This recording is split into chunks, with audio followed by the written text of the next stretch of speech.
नारी की सर्वोच्च शक्ति तो पति ही है। बच्चों से आप लेंगे बार बार तो बच्चे कह देंगे माँ बड़ी जोर से हाथ खोला है, पिछले बार संडे को तो दिया ही है, अभी तो 15 दिन भी नहीं हुए। बच्चा हिसाब मांग लेगा बेटा। इसलिए तो भागवत में 11वें स्कंद के 27 नंबर के अध्याय में लिखा है, अपनी आय का कुछ अंश वृद्धावस्था के लिए बचा करके रखो। सौमती अमावस्या नहाने को हरिद्वार जाओगे तो बच्चों से मांगने में तो तकलीफ होगी, बाद में भले ही वो उन्हीं के लिए है, लेकिन कुछ हाथ मुट्ठी रखो। भागवत में लिखा है जो धन कमाया है उसके 5 भाग करो। पहला भाग धर्म के लिए, दूसरा भाग व्यापार बढ़ाने के लिए, तीसरा भाग बच्चों को मकान बकान जो भी उसके लिए, चौथा भाग कोई आ जाता है, दामाद आया, जामाता आया, कोई गुरुजन, कोई जो भी कुछ आए उनको देने के लिए, और लास्ट में 5वां भाग लास्ट में वृद्धावस्था के लिए, बुढ़ापे के लिए।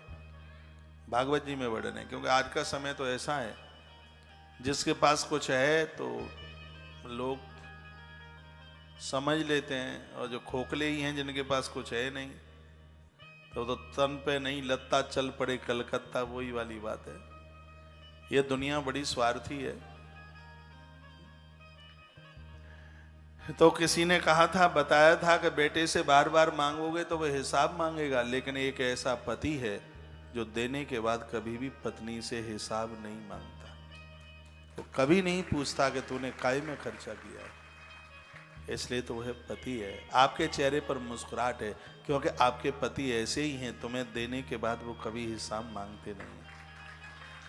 ये बड़े अच्छे इंसान हैं, इनको पता है, ये जानते हैं कि 2 किलो की जगह पर दूध 5 किलो लिखा है पर्चे में।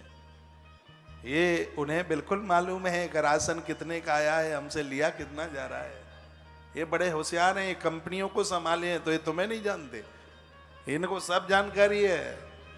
इन्हें मालूम है कि खर्चा कितना और लिया कितना, लेकिन इनको ये भी पता है कि मेरी गृहिणी ने यदि मुझसे ज्यादा भी ले लिया है तो वो कहीं न कहीं परिवार को चलाने में ही लगाएगी, ये भी वो समझते हैं, ये भी उन्हें पता है। उसे मालूम है कि इसके द्वारा किया गया सत्कर्म मेरे खानदान का उत्कर्ष है। ये पुरुष लोग जानते हैं। कोई एकाध दुक्का हिसाब मांगता भी होगा तो एक कथा सुनकर के अब हिसाब मांगेगा ही नहीं। घरवाली से हिसाब मांगना शुभ है ही नहीं। अब तो एक बार मुस्कुरा करके बता दो। लेकिन आपको भी यह मैं निवेदन करूंगा, ससुराल की वस्तु धोखे से भी पियर मत पहुंचाना, पियर के पुण्य छीण हो जाएंगे।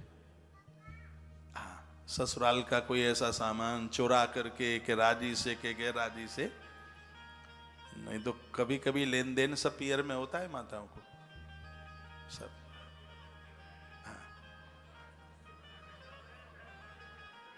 बोलिए मत, बोलो मत। तो खैर आप तो इतनी अच्छी माता है, ऐसा तो आप करती ही नहीं है, क्योंकि आपके मम्मी पापा इतने अच्छे हैं, वो आपकी ससुराल का कुछ चाहते ही नहीं है बिल्कुल भी। धन्यवाद, तालियां बजाओ इस बात के लिए। ये बात परिपक्व है कि पुरुष लोग पति पत्नी से कभी कोई हिसाब नहीं मांगता, इसलिए तो वो पति है। नारी को पूरा भरोसा होता है। नदी का कोई सौंदर्य पानी के बिना नहीं होता, फूल का सौंदर्य सुगंधी के बिना नहीं होता, नारी का भी सौंदर्य पति के बिना कहाँ होता है। जिय बिन देह नदी बिन वारी, तैसे ही नाथ पुरुष बिनु नारी। माता सीता ने यह बात रामायण में कही थी। तो नारी को बड़ा भरोसा होता है। पति से कितना भी झगड़ा हो, कितनी भी लड़ाई हो, और उसकी पत्नी हो पियर में और उसको पता लग जाए कि पति साहब आए हैं, मुंह बिना शहद पिए मीठा हो जाता है। इतनी खुशी होती है, इतनी प्रसन्नता, उसे इतनी खुशी होती है। वो बड़ा स्नेह करती है, बड़ा प्रेम करती है, और होना भी चाहिए।